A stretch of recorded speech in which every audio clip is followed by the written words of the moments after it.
El sistema mundo y los países desarrollados y en desarrollo. Buen día, jóvenes. Hoy vamos a hablar de un tema importante. Los países desarrollados, los países en desarrollo y la teoría del sistema mundo. Sé que puede sonar complicado, pero al final del video van a entender por qué el mundo funciona como funciona y por qué eso afecta directamente a ustedes, a su familia y a su comunidad. Antes de comenzar, quiero hacerles una pregunta para motivar la reflexión. ¿Por qué hay países donde la gente tiene todo lo que necesita para vivir bien y hay otros donde millones de personas luchan día a día para sobrevivir? ¿Es mala suerte? ¿Es culpa de sus habitantes? ¿O hay razones más profundas que explican esa diferencia? La respuesta tiene que ver con la historia, la economía y con un sistema que lleva siglos funcionando de una manera muy particular. Empecemos por lo básico. Para entender el tema, necesitamos saber qué es un país desarrollado y qué es un país en desarrollo. Un país desarrollado es aquel que posee una economía fuerte, estable e industrializada, cuyos beneficios se ven reflejados en altos estándares de bienestar para su población. Es decir, es un país donde la mayoría de las personas tienen acceso a buenos empleos, a educación de calidad, a servicios de salud, a tecnología moderna y a una vida digna. ¿Pueden mencionar algunos ejemplos? Países como Estados Unidos, Alemania, Japón, Suecia, Holanda, España, Islandia, Corea del Sur y Finlandia son considerados países desarrollados. Ahora bien, ¿qué características tienen estos países? Voy a mencionarlas una por una. Primero, tienen bajas tasas de pobreza. Segundo, bajo nivel de desempleo. Tercero, una expectativa de vida alta, es decir, su población vive más años y con mejor salud. Cuarto, un alto desarrollo humano que incluye educación, arte y cultura. Quinto, monedas fuertes en términos de valor. Sexto, altos activos financieros. Séptimo, exportan productos manufacturados en gran medida, es decir, venden al mundo productos terminados, no solo materias primas. Octavo, tienen tecnología moderna. Y noveno, un alto grado de comercialización con el resto del mundo. Ahora vamos con el otro lado. Un país en desarrollo es aquel que no logra sostener una economía firme, que le permita garantizar a su población una condición de vida deseable. ¿Y cuáles son sus características? Tienen problemas de inflación severos y constantes, altos niveles de pobreza y marginación, desempleo, bajo nivel salarial, escolaridad mínima, baja cobertura de salud, fuentes básicas de empleo, poco diversificadas y falta de infraestructura de comunicación. Entre los países en desarrollo encontramos a México, Brasil, Chile, Uruguay, Ghana y Camerún, entre otros. Ahora, háganse esta pregunta.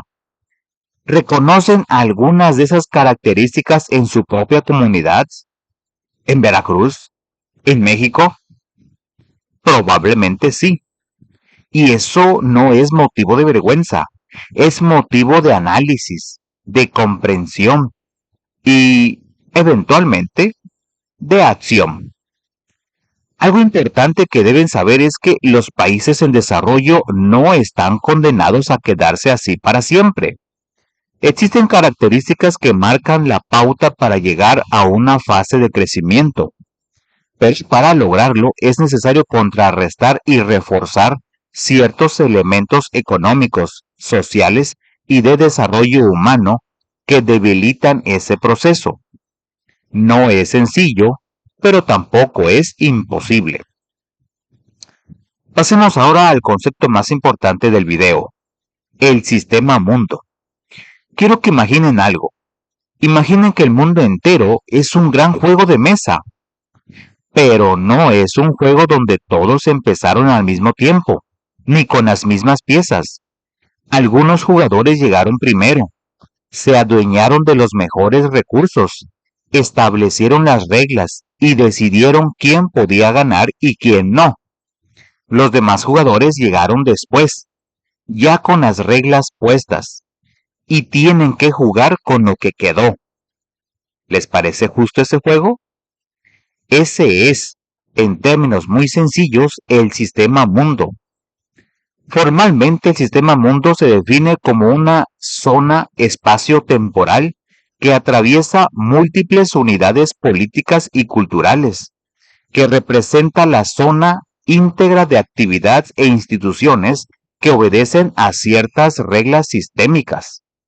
En palabras simples, es una manera de entender cómo todos los países del mundo están conectados económicamente y cómo esa conexión no siempre beneficia a todos por igual. Esta teoría fue desarrollada por el sociólogo e historiador social estadounidense Immanuel Maurice Wallerstein. Él fue el principal teórico del análisis de sistema mundo e inspirado en los trabajos del historiador francés Fernand Braudel. Desarrolló el concepto de economía mundo capitalista. En ese concepto sostuvo la necesidad de analizar el capitalismo de forma unitaria y con perspectiva histórica, es decir, entendiendo las relaciones entre los países no como hechos aislados, sino como partes de un único sistema mundial. Entre sus obras más conocidas están Cambio Social, de 1966, El Moderno Sistema Mundial, de 1974 a 1980, Economía del Mundo Capitalista, de 1983, y El Capitalismo Histórico, de 1988. Ahora bien, ¿cuándo y cómo surgió este sistema? Según Wallerstein, el sistema mundo surgió durante el siglo XVI, con el proceso de expansión de países europeos como España, Inglaterra y Francia. ¿Y qué hicieron estos países? Conquistaron y colonizaron enormes territorios y explotaron de manera desmedida los recursos de esas tierras. Eso generó una gran acumulación de capital en Europa. Aquí les hago una pregunta. ¿México fue parte de ese proceso? Claro que sí. Fue colonia española durante 300 años. Los recursos de nuestro territorio, desde el oro y la plata hasta el trabajo de nuestros ancestros indígenas y mestizos, fueron extraídos para beneficiar a la economía europea. Esas consecuencias históricas todavía se sienten hoy. A finales del siglo XIX, este sistema de explotación capitalista generó una fuerte resistencia. En varios países de Europa surgieron movimientos sociales y protestas en contra de las condiciones que el capitalismo imponía. Esto nos muestra que desde hace más de 100 años, personas en todo el mundo ya cuestionaban si este sistema era justo o no. Países centrales, periféricos y semiperiféricos. Este es uno de los puntos más importantes de todo el video. Pongan atención. Wallerstein explicó que las relaciones sociales y económicas entre los países generan 3 tipos de naciones dentro del sistema mundo. Vamos a ver cada una. Los países periféricos son aquellos con menor desarrollo económico, que dependen de otras economías para funcionar. generalmente exportan materias primas baratas y necesitan importar productos manufacturados más caros. Muchos países de África y partes de América Latina se encuentran en esta situación. Los países semiperiféricos tienen un desarrollo mayor que los periféricos, pero aún dependen en cierta medida de otras naciones. Son como los intermediarios del sistema. México, Brasil, India y Argentina son ejemplos frecuentes de países semiperiféricos. Y finalmente, los países centrales son los que tienen el control sobre el intercambio de mercancías y servicios, así como sobre la riqueza económica y financiera que les permite ejercer el control sobre los otros dos grupos. Son los que marcan los rumbos económicos de la economía en general. Estados Unidos, Alemania, Japón y el Reino Unido son ejemplos muy claros. ¿Y cómo funciona este control en la práctica? A través de varios mecanismos. Primero, prevalece la dominación de los países centrales sobre las regiones periféricas y semiperiféricas en cuanto a la explotación de recursos. Segundo, se favorece a las empresas multinacionales que generalmente vienen de países centrales y se instalan en países de desarrollo para aprovechar sus recursos naturales y su mano de obra barata. Tercero, se garantizan las cadenas globales de materias primas y productos que siempre fluyen de manera que benefician más a los países centrales. Y cuarto, este modelo intenta explicar el funcionamiento de las relaciones sociales, políticas y económicas a partir de las interacciones globales. La teoría también señala las desigualdades en el intercambio de mercancías y servicios, incluyendo la tecnología. ¿Sabían que la tecnología cada vez es más cara, aunque se vuelve obsoleta en muy poco tiempo? ¿Cuántos de ustedes han tenido un teléfono que al año ya no recibe actualizaciones o deja de funcionar bien? Eso tiene un nombre: obsolescencia programada, y es parte de cómo el sistema mantiene el flujo de dinero hacia los países centrales. La fuerza de trabajo, además, es cada vez menos remunerada en los países periféricos y semiperiféricos, lo cual perpetúa el dominio de las economías más poderosas. Ahora vamos a hablar de los espacios concretos donde los países centrales se reúnen a tomar decisiones que afectan a todo el planeta. El primero es el Grupo de los Siete o G7. Este grupo está integrado por las 7 economías industrializadas más importantes del mundo: Estados Unidos, Japón, Alemania, Reino Unido, Francia, Italia y Canadá. Sus líderes se reúnen cada año en una cumbre especial para discutir temas de carácter urgente en el escenario global: la economía mundial, la seguridad internacional, el cambio climático, la tecnología y muchos otros asuntos. Su objetivo es coordinar políticas de interés mundial basadas en valores compartidos, promoviendo la prosperidad y el libre comercio. Y aquí les hago una reflexión. 7 países. Solo 7 países de los más de 190 que existen en el mundo toman decisiones que afectan a todos los demás. ¿No les parece curioso? Por lo menos.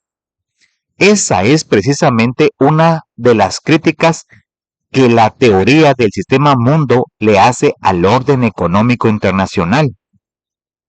El segundo espacio es el Foro Económico Mundial de Davos, que se celebra anualmente en Suiza.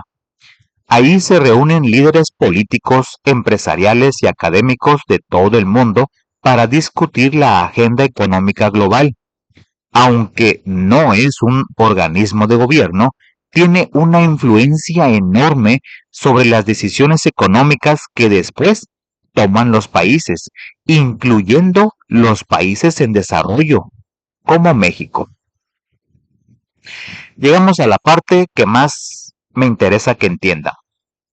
¿Qué tiene que ver el sistema mundo con su vida aquí, en la localidad, en Veracruz? Les voy a dar 3 ejemplos concretos.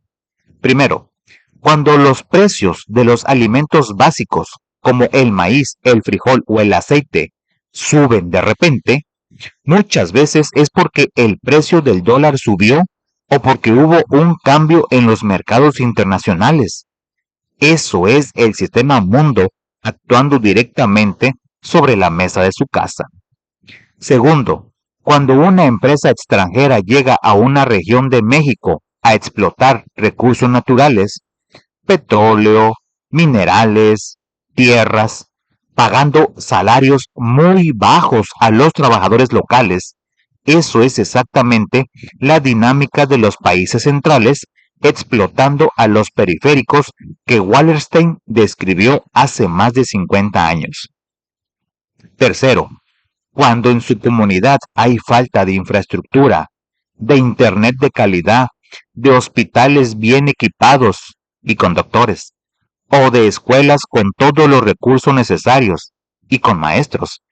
Eso también tiene relación con las desigualdades estructurales que el sistema mundo ha generado y perpetuado a lo largo de los siglos. Comprender esto no significa resignarse, significa entender el terreno en el que están parados para poder caminar con más claridad y propósito. Bien, jóvenes, ya hemos llegado al cierre de nuestro video.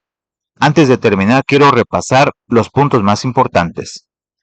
Primero, aprendimos que el mundo se divide, en términos generales, en países desarrollados y países en desarrollo, y que esa diferencia no es producto del azar, sino de procesos históricos, económicos y sociales que llevan siglos construyéndose. Segundo, conocimos la teoría del sistema mundo de Immanuel Wallerstein, que explica cómo el capitalismo global surgió desde el siglo XVI a partir de la conquista y colonización europea, generando una acumulación de riqueza en unos pocos países a costa de muchos otros. Tercero, identificamos los 3 tipos de países dentro de ese sistema. Los centrales, que controlan la economía mundial. Los semiperiféricos, que son intermediarios con cierto grado de dependencia. Y los periféricos, que son los más dependientes y vulnerables. Cuarto, vimos que los países centrales se organizan en espacios como el G7 y el Foro de Davos para coordinar decisiones que afectan a todo el planeta. Y quinto, comprendimos que todo esto no es un asunto lejano o abstracto. Afecta el precio de los productos que compramos, los empleos que existen en nuestra comunidad, la calidad de los servicios que recibimos y las oportunidades que tenemos para desarrollarnos. Para cerrar, quiero compartirles algo que espero que memoricen. Entender el mundo en el que vivimos no es un privilegio, es una responsabilidad de todos. Ustedes tienen el mismo derecho y la misma capacidad que cualquier estudiante de cualquier parte del mundo de comprender cómo funciona la sociedad, la economía y la historia. Y ese entendimiento es precisamente lo que puede marcar la diferencia entre reproducir el sistema tal como está o contribuir a transformarlo. Recuerden esto, el que no conoce su historia está condenado a repetirla. El que sí la conoce tiene la posibilidad de escribir una nueva. Muy bien, jóvenes, eso es todo por este video. Muchas gracias por su atención. Recuerden suscribirse al canal, dejen su like, comenten y compartan.